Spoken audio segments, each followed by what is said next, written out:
السلام علیکم محترم سامعین، کہتے ہیں کہ بنی اسرائیل میں ایک شخص اپنی زمین پر مکان بنانے لگا تو اس کے چاچا زاد بھائی نے یہ کہہ کر روک دیا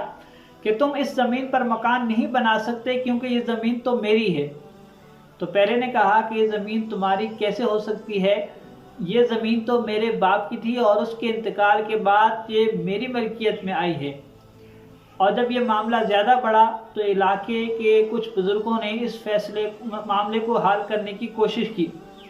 اور جب فیصلہ ہوا تو فیصلہ پہلے والے کے حق میں ہوا اور اسے مکان بنانے کی اجازت دے دی گئی۔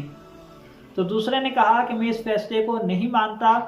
اور اگر اس نے اس زمین پر مکان بنانے کی کوشش بھی کی تو میں اسے قتل کر دوں گا۔ جب معاملہ قتل کی دھمکیوں تک پہنچا تو لوگ اس معاملے کو حضرت موسیٰ علیہ السلام کی بارگاہ میں لے کر آئے۔ جب وہ دونوں چچا زاد بھائی بھی وہاں پر پہنچے اور بستی والے بھی وہاں موجود تھے تو ایک شخص کہنے لگا موسیٰ علیہ السلام کو مشورہ دیتے ہوئے کہ آپ ان دونوں کا موقف باری باری سن لیں تاکہ آپ کو فیصلہ کرنے میں آسانی ہو۔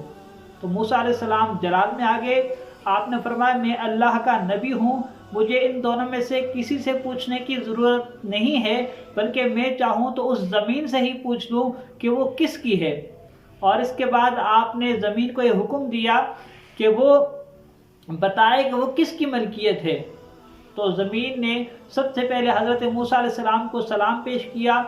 اور پھر کہنے لگی کہ اے اللہ کے نبی، اے موسیٰ کلیم اللہ، میں ان دونوں میں سے کسی کی بھی نہیں ہوں،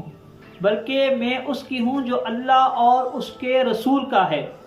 جی ہاں محترم سامعین، یہ زمین، یہ گھر، یہ دنیا کسی کی بھی نہیں ہے، بلکہ یہ سب کچھ اسی کا ہے جو اللہ اور اس کے رسول کا ہے۔